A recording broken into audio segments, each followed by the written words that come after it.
Hello Africans, I hope and pray that you are fine wherever you are. I want to apologize for taking some time off.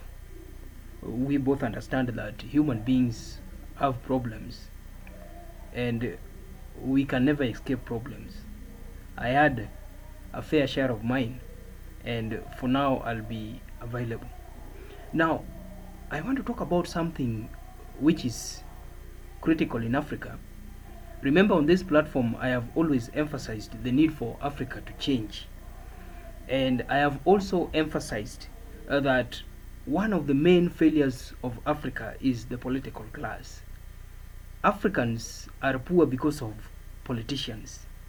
And I can strongly argue that the poverty in Africa is man made. I have also emphasized the need for Africans to select leaders with integrity. I have always opined that Africans, especially the electorate, need to consider citizens, politicians, and leaders with high integrity. Currently, we have a bunch of presidents, a bunch of political leaders, and a bunch of administrators who are focused on fulfilling their personal interests. We have a bunch of leaders who are hungry for public resources. And currently, I am seeing a wave of change in West Africa. Some might call it coup d'etat. Some might call it overthrowing governments. But to me, in my personal understanding, I believe what is happening in Africa is a wave of change which will bring positive developments to West African countries. In the recent weeks and the recent months, a majority of West African countries have faced coup d'etats.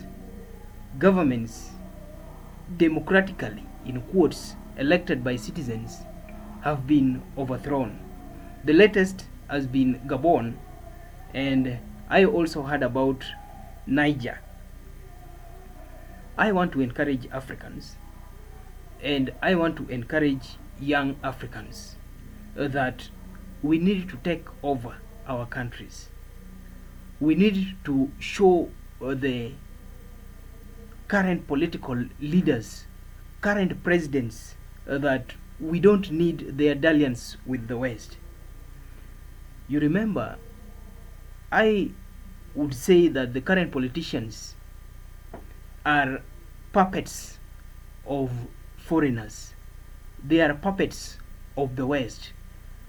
In one of my videos, I stated that the current presidents and the current political leaders, they make decisions to impress foreigners.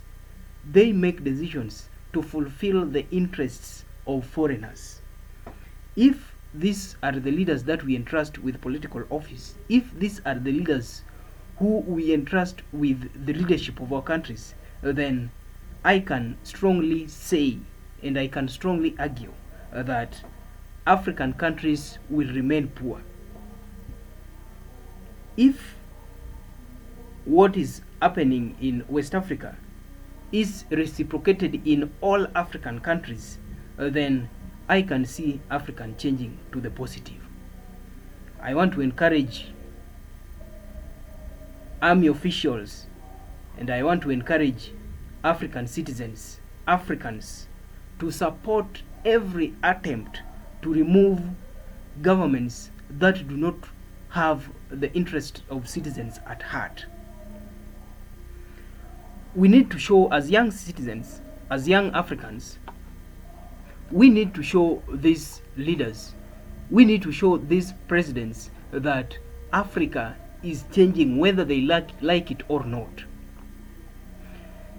They need to know that a new crop of citizenship is emerging in Africa. The type of citizenship that we require now and that will save Africa, and that will enable Africa to fulfill the Agenda 2030 and Agenda 2063 goals, is a citizen who is dedicated, a citizen who is modest, honest, and informed. We remember what Julius Kwame Nkrumah said about the unity of Africa and the type of citizens that Africa needs to change. Kwame Nkrumah said, and I quote, sorry, "For this end, Africa needs a new type of citizen, a dedicated, modest, honest, and informed man, a man who submerges self in service to the nation and mankind, a man who abhors greed and detests vanity, a new type of man whose humility is his strength and whose integrity is his greatness." That is the type of leaders that we need in Africa. We don't need leaders who make policies or who work to impress foreigners. We don't need leaders who are puppets of foreigners. And we don't need leaders who are in political office to fulfill their personal interests. I strongly support the coup d'etats in West African countries, and I would encourage all African armies, all African governments, and all Africans, free citizens, to support every move by their armies to remove selfish leaders. Thank you, and I hope this will resonate to all Africans and all African countries.